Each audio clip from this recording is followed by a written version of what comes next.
Hello, fragrance friends. Welcome back to the channel.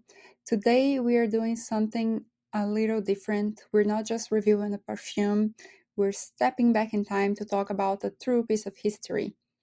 We're gonna talk about Guerlain's Jicky. This isn't just a scent, it's a revolutionary moment in perfumery, and it's a fragrance that people either adore or find completely baffling. I just received mine today and I can't wait to share it with you.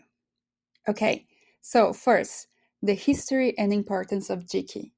Jicky was released in 1889 by Aimé Guerlain and is widely considered the first modern perfume. At that time, fragrances were simple, single-note recreations of flowers. So Jicky came in and broke every rule. It was the first perfume to be truly abstract, meaning it didn't smell like a specific plant or garden. It was a complex blend of accords designed to evoke an emotion or a feeling rather than a scent from nature.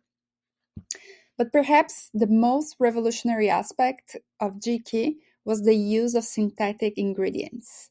Aimé Guerlain incorporated vanillin and coumarin, two man-made molecules, alongside traditional natural extracts like lavender and citrus. This was a complete game changer, giving the perfume a new, nearly limitless palette to work with. It's this combination of natural and synthetic that makes Jicky a bridge between the old world of perfumery and the new. Jicky is also recognized as one of the first truly unisex fragrances, originally marketed towards men before being adopted by women, cementing its place as an androgynous icon. Okay, now let's get into the fragrance itself. In my opinion, this is a love it or hate it type of fragrance. So it is deeply polarizing, and I think it all comes down to its unique and for some challenging profile. The top notes, when you spray it, hit you with a bright, crisp burst of aromatic lavender and citrus. Think bergamot and lemon.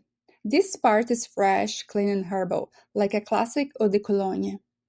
This is the clean side of Jicky that many people love. But then the twist. The heart of Jicky is where its famously dirty side emerges. The combination of the herbal top notes with a base of warm, resinous vanilla and most notably a strong animalic civet note creates a striking contrast. For those who love it, this animalic quality gives Jicky its warmth, its complexity, and its deeply sensual, almost skin-like character. It's what makes it feel alive, elegant, and timeless. It's the sophisticated, carnal undertone that sets it apart from more conventional scents. So it is truly, truly unique. You really need to try it to see what I'm talking about. However, for those who dislike Jicky, this is where it can fall apart. The civet can be perceived as unclean, almost like medicinally smelling, so people even say fecal, which I think is a little bit exaggerated. But some people will describe this initial phase as smelling like a stable or a barnyard. It can be off-putting, and frankly, it can be a little weird to a nose that isn't accustomed to classic perfumery. This is why many people find Jicky old-fashioned, undated. I think this is a perfect example. If you're not into the history and if you don't know a lot about Jicky, you can smell it the first time and think, oh, this smells like my old uncle perfume. And the modern nose that is accustomed to clean, sweet and simple fragrances, for that modern nose, Jicky is often, it's maybe too much. And the nose is not prepared for the complex and sometimes a little confrontational experience that you get from Jicky. So, it is absolutely not for everyone. And if you are really accustomed, to these more smoother modern fragrances, chances are you might not like it. Okay, last word here is the difference between the vintage versus more modern formulations. Jicky has been reformulated over the years due to ingredient regulations and availability of materials. I think the most significant change is the shift from using natural civet to a synthetic civet substitute. The original vintage version of Jicky, especially those from decades ago, are known for a much more pronounced, raunchier, and almost skankier animalic note. And this made the clash between the clean lavender and the dirty base even more dramatic than in the modern fragrance. The one that I have here that I just bought is the modern one. And I still can feel it. It's pretty strong.